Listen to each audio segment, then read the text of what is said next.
Hey everybody, welcome back to Team Peach's Dog Training and Education.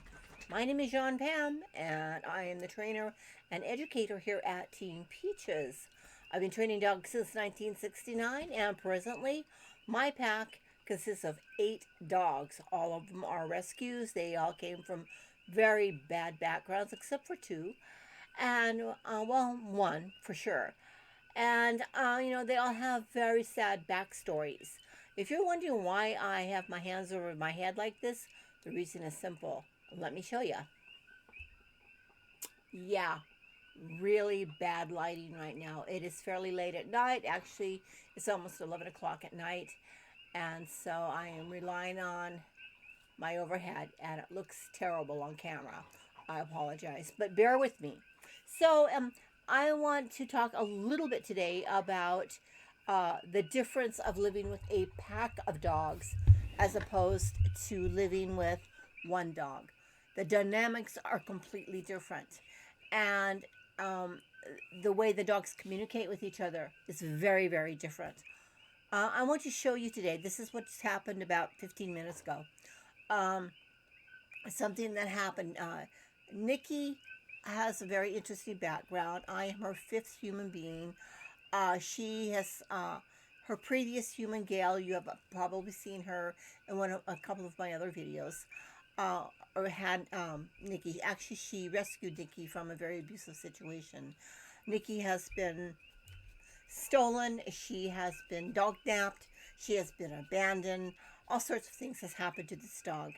And Gail knows this for a fact because at one time she was actually with Gail and the dog had been stolen something like 5 times. Nikki was totally out of control originally. She was the terror of the neighborhood. She is actually on the dangerous dog list because of her behavior. She would jump out of moving vehicles. She would try to slam herself through windows. If she would try to get through an open car window to get at anything that moved. I mean, the dog was totally borderline crazy. She was so unstable. If people, she was actually kind of the terror, like I said, of the neighborhood. If she saw cats, she was going after the cat to kill it, and she has killed quite a few cats. She would kill the mongoose that are here on the island. I mean, if it was small enough to get in her mouth, she would kill it. She would go after people walking down the street. She would run away and not come back. I mean, it was just horrible. She was not potty trained, nothing. And so when I got her, it was as board and train. And I don't think Gail truly understood how dangerous this dog was. Not is, but was. During the time she was with me, um, I called her and she came, and then suddenly she froze on my little breezeway here behind me, my doorway. Uh, she planted her feet, her eyes dilated, and they were huge. Her hackles raised, and I knew exactly what was going to happen. I started to turn. I didn't turn fast enough because I was standing. See where that little bit of paper is right there? That's where I was standing. And I had opened the door. I saw her instantly go into this stance. She lowered her head, and I thought, "Oh shit!"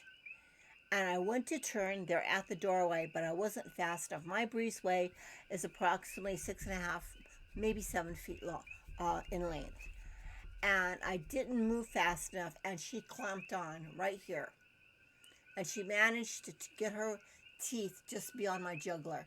So she was like this, and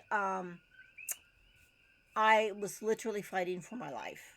Okay, and she hit me hard enough where she knocked me down, and this dog and I had to have a conversation. That is how out of control this dog was, and this is not uncommon with the type of dogs that I work with. Traumatized dogs, dogs that have been abused, dogs who are often unstable. Well, you've seen how my dogs are. They're calm, they're relaxed, they're totally chill. All right. They play. I mean, they're in good places, very good places. And so, anyway, once I was able to get through to Nikki, Nikki would not leave my side.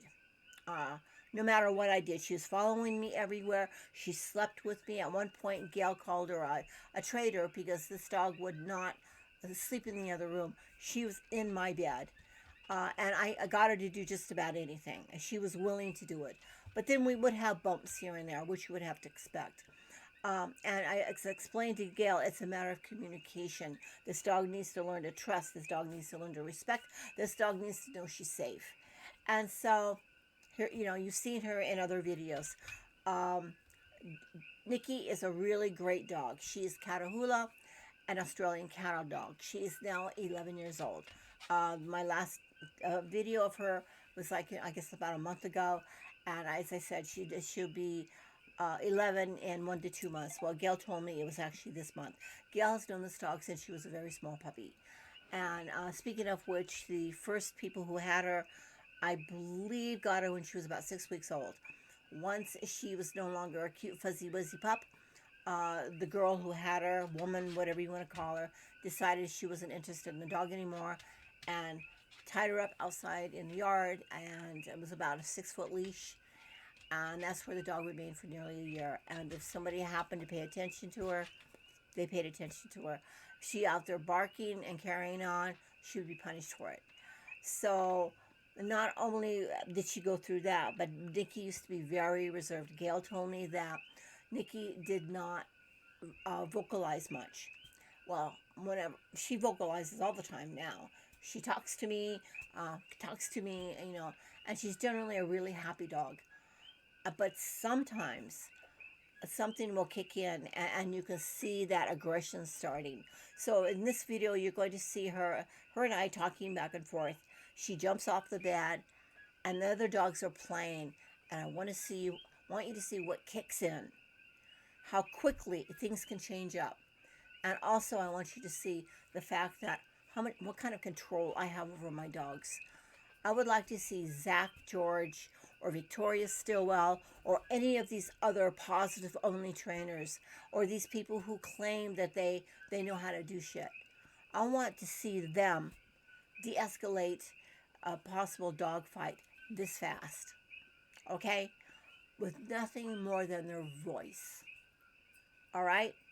Okay, let's get on with the video and let me show you what happened. And you've got something to say? You do. And, okay. And you have a lot to say? Okay. All right. And you like to talk? Okay. Are you a happy dog? You are? Okay. Okay. Everybody's down here playing. Everybody's down here playing. Okay. Okay. All right. Okay, Nikki. Nikki.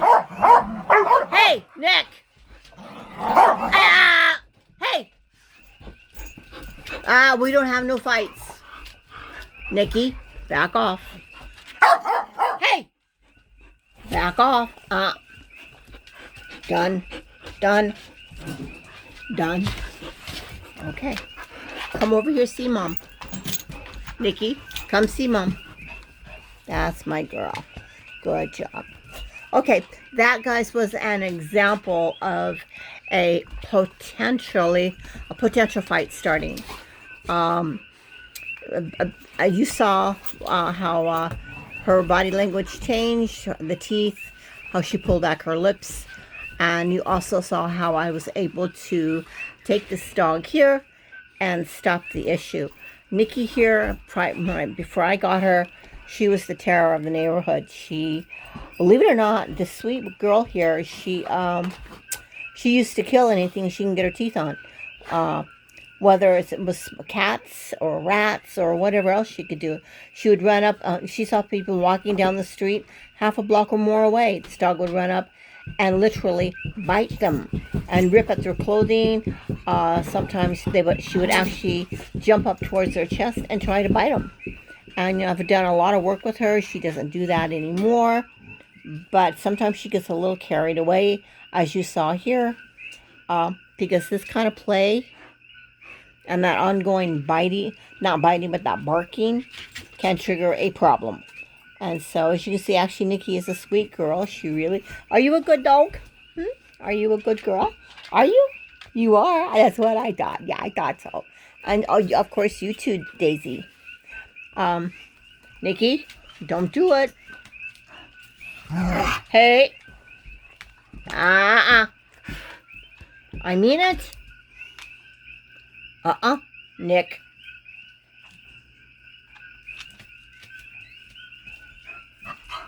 That's better. Good. Good girl. Yay. Good job, Nick. Good job. Good job.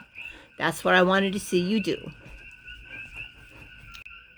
So there you go, guys. As I've said before, I can usually control my dogs with my voice or maybe pointing at them. It's not, it's not every time, of course, but an ounce of prevention, my friends, is worth a ton of cure. I try to stay on top of everything. That could have very easily have turned into a really nasty bite because of misinterpretation, because somebody decided to get a little too forceful. It happens. And so I don't feel like dealing with that right now. Besides, let's put an end to it before it starts. Hey guys, thanks for watching. And you remember, if you don't train them to do the right thing, I can promise you, you are training them to do the wrong thing. See you next time here at Team Peach's Dog Training and Education.